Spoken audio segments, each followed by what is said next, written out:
Souls read the sign that hung above the small store, "Walk in their shoes," written below it. The motto caught my eye on my way home from work, and the color-faded sneakers on my feet were ogling it too. A little bell rang as I opened the door, the inside smelling like leather. There were rows of shelves with dozens of pairs of shoes, all different kinds. An old man sitting behind the register perked his head up as he saw me. "Hello, how can I help you?" Just browsing." "All right, let me know if you need anything." I skimmed down the aisles as I scanned the shoes with my gaze. There were sneakers, boots, high heels, anything you could think of. Almost all of them seemed old or worn. The first pair I pulled off the shelves were loafers, something nice that I wear to work or fancy events. Its black leather was creased but intact, and the metal buckle still shined. As I continued down the aisles, the next pair of shoes I found were white Air Force Ones with only a moderate amount of stains. With enough scrubbing, I could make them look brand new, so I took them as well. And finally, I came across a scuffed pair of dark brown boots. They looked good for wintertime, so I tucked them between my arms along with the other two pairs. On a tight budget, I figured that was enough. I dumped the pairs onto the counter as the old man looked up. "Is this all?" I nodded. He typed on a cash register, his eyes darting to each pair as the keys clicked. I handed him crumbled bills as he put the shoes in brown boxes. "Have a nice day and enjoy their shoes." "Thank you." I furrowed my brows as I turned away, his wording confusing me. Their shoes. It was an odd thing to say, and it stuck to the back of my mind on the way home. As I stepped inside, I set the boxes down and unpacked them. It wasn't a traditional shoe store, so I had to hope they'd all fit right. I decided to unpack the loafers first, knowing I'd be wearing those the most. Sitting on my bed, I slipped the first one onto my foot. I wiggled my toes around as I felt the fit of the shoe. It fit perfectly, but with one of my feet being slightly bigger than the other, I decided to try the other one on just to make sure. As I slipped it on, I felt this drowsiness cloud over me. My eyelids sank as my vision blurred, nausea brewing in my stomach. Suddenly, the softness of my bed beneath me grew hard, the temperature around me dropping to a chill. As my vision cleared, I looked around and realized I wasn't in my bedroom anymore. I was in a hospital room, the beeping of a heart rate monitor filling the silent room. I looked down at myself as I was wearing clothes I didn't recognize, but I still had on the black loafers. Then, I realized there was a shaking hand wrapped around mine. A dying woman laid in the bed. She was old, losing hair, and visibly tired. I didn't recognize her, yet I felt like I knew exactly who she was. I felt like she raised me, and now she was dying right before my eyes. I wiped away a tear as the preparation for grief became overwhelming. She smiled at me weakly with fading eyes. "I can't do this without you. I can't be here with you," I sobbed. I spoke with no control, but I didn't feel like I was lacking control either. "Yes, you can. I've prepared you for it all of your life." I leaned in as she kissed my forehead softly, gently wiping away a tear. "Take good care of Gigi for me, would you?" I nodded with a smile as tears continued to stream. Somehow that name was familiar too. More than familiar. That was my sister, her face popping into my head. Another person I didn't recognize yet did at the same time. In the moment, it felt impossible to question what was going on, as if it was normal. As I sat back down, I watched life disappear from her as her heart rate flattened. I collapsed into tears, the drops soaking into my pants. The pain was something I had never felt before. It was consuming. Everything felt like it was over, like it was crashing down. Suddenly, I turned to a cracked window that let in a cold, gentle breeze. My face continued to crumble as I rushed towards it.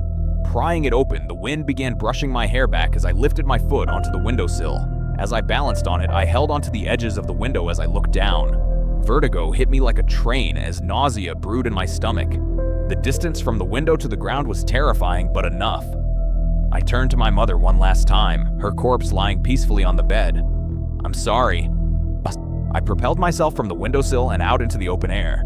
I squeezed my eyes tight as I free fell, the powerful wind deafening as I pressed against me. As I continued to fall, awaiting the end, I opened my eyes. And as I did, watching the pavement below me quickly grow closer, all I could think about was how much I didn't want to die. But it was too late, as I was now closer to the ground than I was to the safety of the windowsill beneath my feet.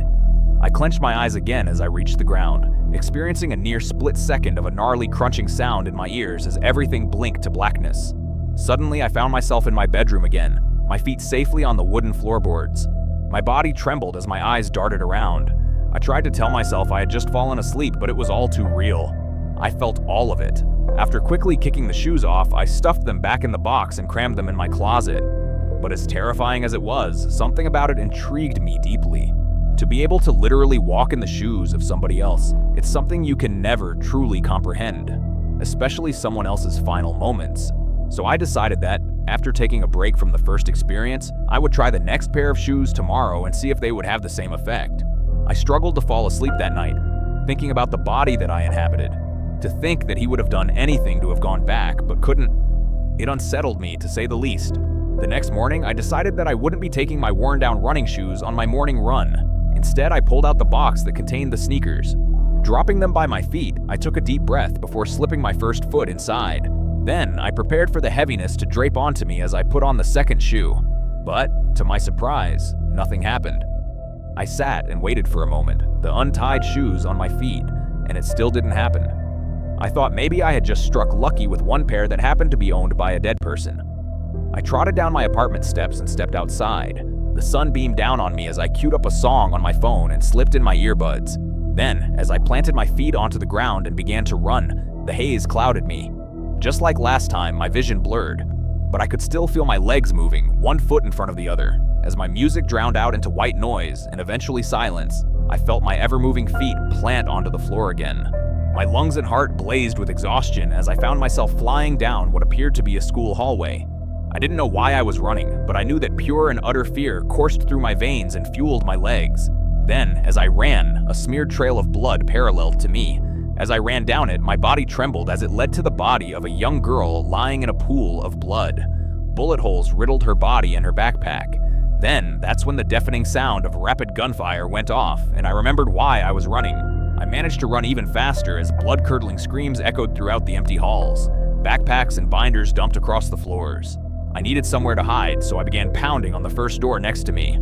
I tugged on its locked handle as I pleaded for help. "I'm a student. I swear. Please let me in. I don't want to die." The door quickly cracked open as someone yanked me inside a dark room. A teacher closed the door behind us and locked it again, prompting me to sit in the corner with everyone else as she shushed us.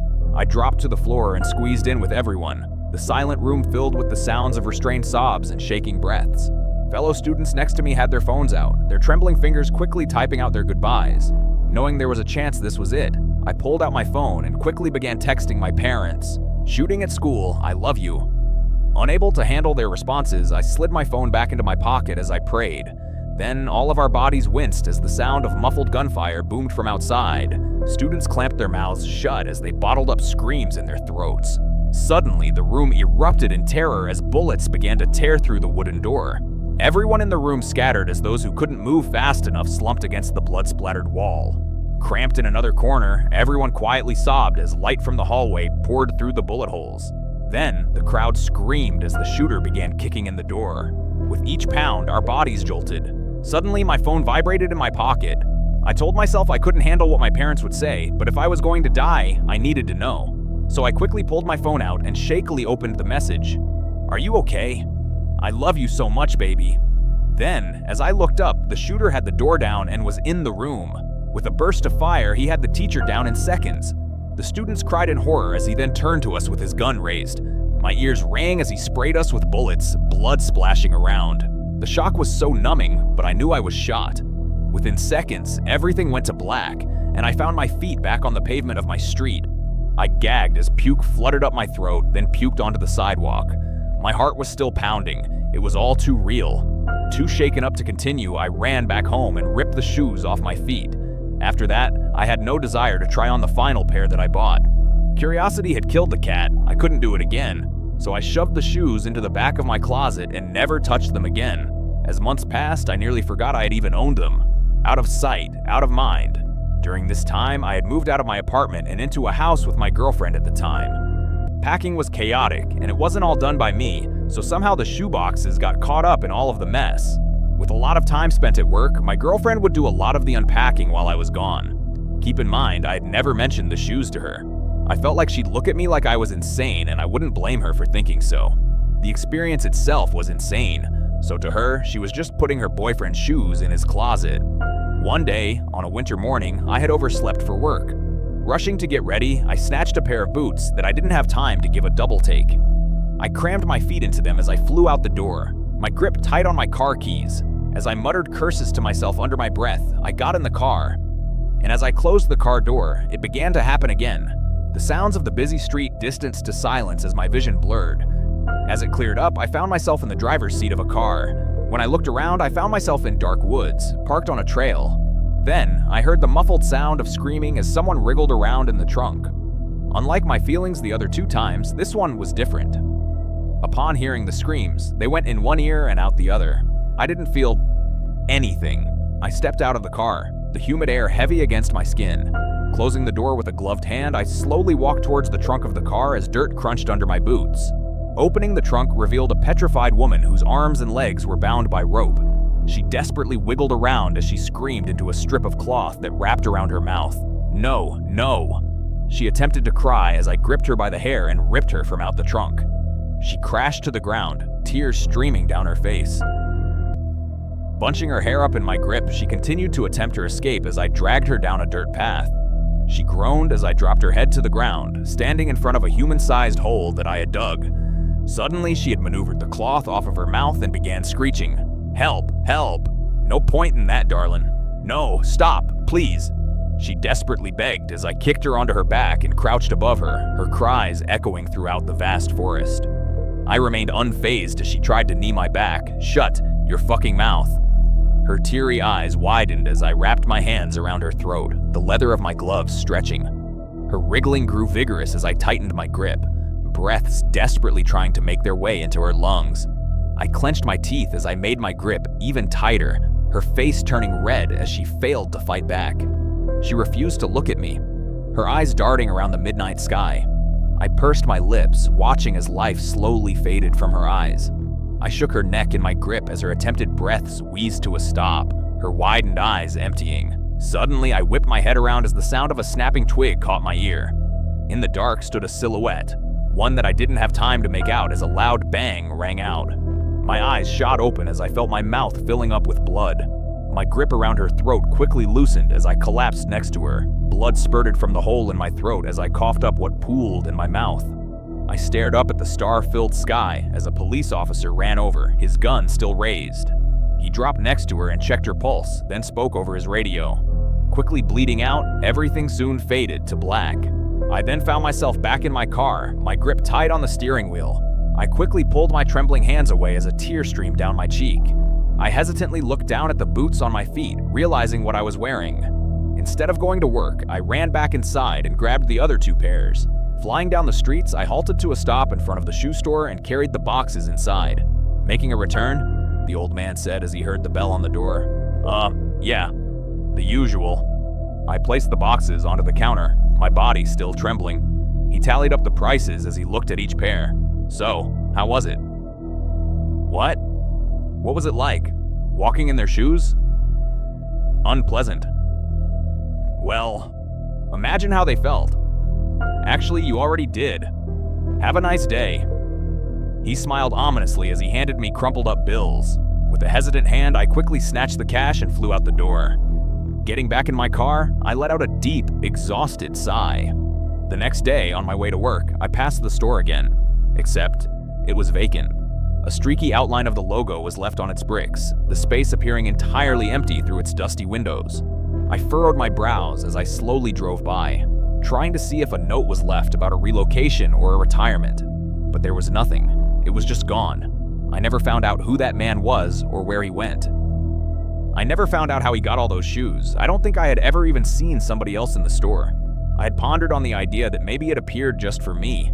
It sounded crazy, but so did seeing visions of dead people. I couldn't figure out if I was supposed to be taught a lesson, but I knew it was one I could have lived without learning.